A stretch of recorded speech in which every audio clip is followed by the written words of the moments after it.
दीपिका प्रसाद, माफ कीजिएगा, डोरंडा थाना प्रभारी मैडम दीपिका प्रसाद, माफ कीजिएगा इंस्पेक्टर दीपिका प्रसाद, क्या अब आप इरफान अंसारी पर माननीय मंत्री झारखंड सरकार उन पर एफआईआर दर्ज कराएंगे क्या? क्योंकि उन्होंने भी तो आपसे सवाल पूछा कि आपने कैसे एक पक्षीय कार्रवाई की। दीपिका प्रसाद को आप तमाम लोग जानते हैं, उनके कई कारनामे काम करने के तरीकों को हमने दिखाया है, यह बताया है कि कैसे वो एक पक्षीय काम करती हैं। उनके अंदर वर्दी का रौब, वर्दी का रुतबा और वर्दी आ जाने के बाद वर्दिया रुद्र रूप भी दिखता है। हमारे साथ जो हुआ वो आपने देखा। इससे पहले भी कई खबरें हमने दिखाई, कैसे एक विक्षिप्त मुस्लिम महिला के साथ मारपीट की उसके घर में जाकर, उसके बाद अभी 21 तारीख की शाम की घटना थी, 2 दिन पहले की एक घटना थी, वो भी आपने देखा कि कैसे एक पक्षीय काम दीपिका प्रसाद ने किया, कैसे एक पक्ष को थाने से ही विदा कर दिया और एक पक्ष को जेल भेज दिया। ये मामला तूल पकड़ रहा है। अब इस तूल पकड़ते मामले पर आगे परिणाम क्या होगा वो तो भविष्य के कोख पर है, लेकिन क्या हुआ वो बताते हैं।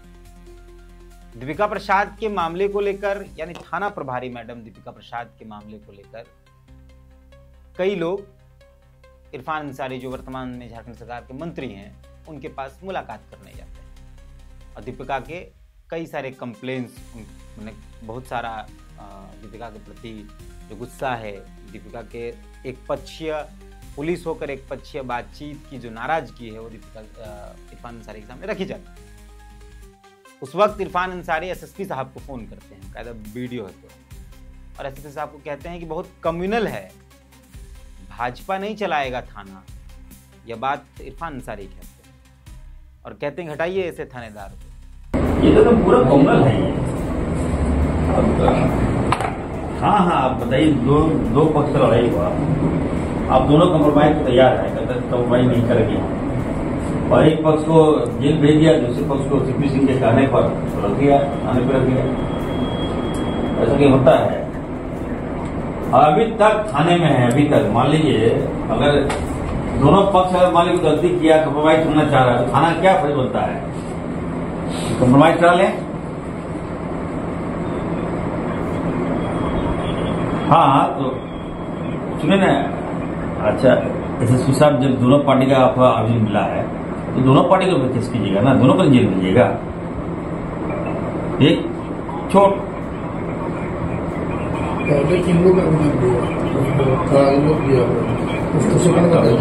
नहीं आप एक बार वेरीफाई कराइए। आपको तो फीडबैक दिया, आप तो सुने नहीं। अभी देखिए सारे लोग 2-3 हजार लोग आ गए हैं मेरे पास और एकदम मेरे घर घेरे हुए हैं। ये नहीं, वो लोग थाना में बिठा के रखा है, खाना खिला रहा है उन लोग को और एक पक्ष को जेल भेज दिया। नहीं उसको इमीडिएट देखिए इसको, तो हम थाना जाएंगे। अभी हम बता दे रहे हैं,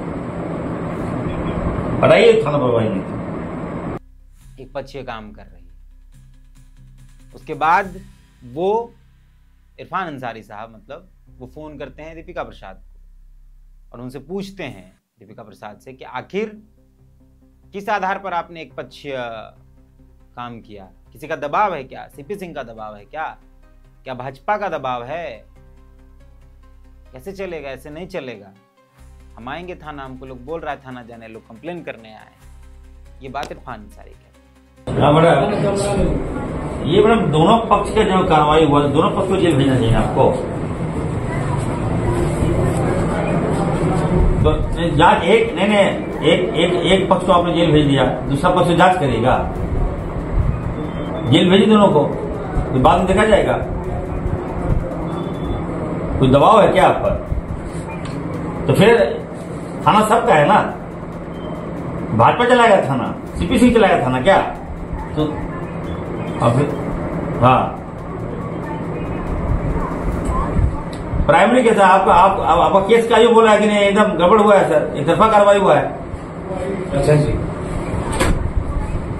मैं बता रहा हूँ, मैं अभी जा रहा हूँ। तो आप जब आपको आवेदन मिला दोनों को, जब ये लोग कंप्रोमाइज करना चाह रहा था तो कंप्रोमाइज करा देते आप?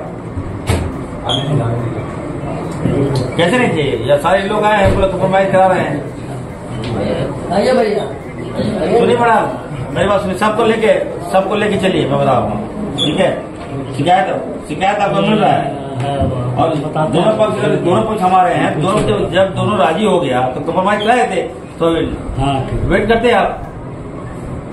तो आप एक पक्ष को भेज दिए, एक पक्ष को वहां खाना खिला रहे हैं बढ़िया से आप लोग, क्या ये क्या विधि संगत कार्रवाई करेंगे आप? ये कौन सा तरीका है? सारे लोग यहाँ आए हुए हैं, बोले हमको थाने चलने बोल रहे हैं। मैं अभी एसएसपी से बात किया, मैं गलत का साथ ही देता हूं मैडम, याद रखिएगा। थाना सबका होता है, मुस्लिम हो गया तो क्या उस पर कार्रवाई कर दीजिएगा, और सीपी सिंह जो बोले उसको बचा लीजिएगा क्या? बिल्कुल ऐसा है। आप नहीं, थाना में जब दो आवेदन मिला है दोनों पर कार्रवाई कीजिए। आप बता दिया मैं आपको। इसमें दो बातचीत है। एक तो वो दीपिका प्रसाद को जब फोन करते हैं और वो सवाल करते हैं, तो क्या उस सवाल के जवाब में दीपिका प्रसाद माननीय मंत्री इरफान अंसारी पर केस करेगी, एफआईआर करेंगी वो, कि एफआईआर करने के लिए वो ढूंढती है कि कौन कमजोर वर्ग की आवाज बनता हो या कौन कमजोर वर्ग का हो।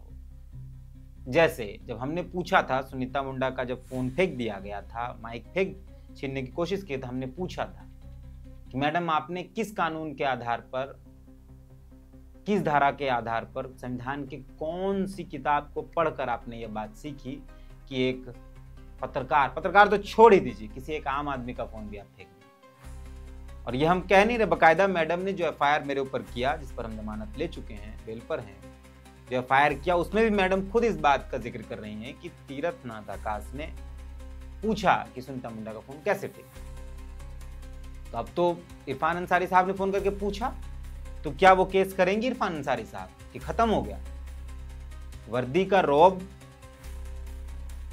खत्म हो गया यहाँ, कि वर्दी का रौब सिर्फ आम आदमी, या आम आदमी की आवाज जो लोग उठाते हैं सिर्फ उनका? करिए इरफान साहब पर केस, करना होगा ना, तब ना पता चलेगा कि आप इंस्पेक्टर हैं, थानेदार हैं, ज्यादा पढ़ी लिखी हैं, ज्यादा ज्ञान है आपको। करना तो चाहिए, लेकिन आप नहीं करेंगे। इसलिए नहीं करेंगे कि आपको पता है कि किनका पैर पकड़ना है और किनका गर्दन पकड़ना है। आपको यह पता है कि कहां झुकना है और कहां तनकर खड़ा रहना। ये अच्छा नहीं, ये गलत है। आम आदमी का शोषण और मंत्री साहब के सामने जाकर जी सर, ये अच्छा नहीं, ये एकदम अच्छा नहीं है। किसी भी बेहतर लोकतंत्र में ये शोभनीय नहीं। अगर आपको मेरे पूछने पर मेरे ऊपर एफआईआर कर देने का मन किया, तो इरफान साहब ने फोन करके आपको पूछा ना, क्यों? क्योंकि मंत्री हैं तो उन पे केस नहीं करेंगे आप। अब देखना यह है कि पहले तो मामला ये बता दे, दूसरा मामला है कि इरफान साहब ने कहा कि हटाइए ऐसे थानेदार को, नहीं चाहिए, बहुत कंप्लेन है उसका, वीडियो में आपने सुना ही होगा, आपको आगे भी एक बार हम सुना देंगे। नहीं, उसको इमीडिएट देखिए इसको, तो हम थाना जाएंगे, अभी हम बता दे रहे हैं, हटाइए थाना प्रभारी। इरफान अंसारी ने कहा कि बहुत कंप्लेन है इसका, बहुत कम्युनल है।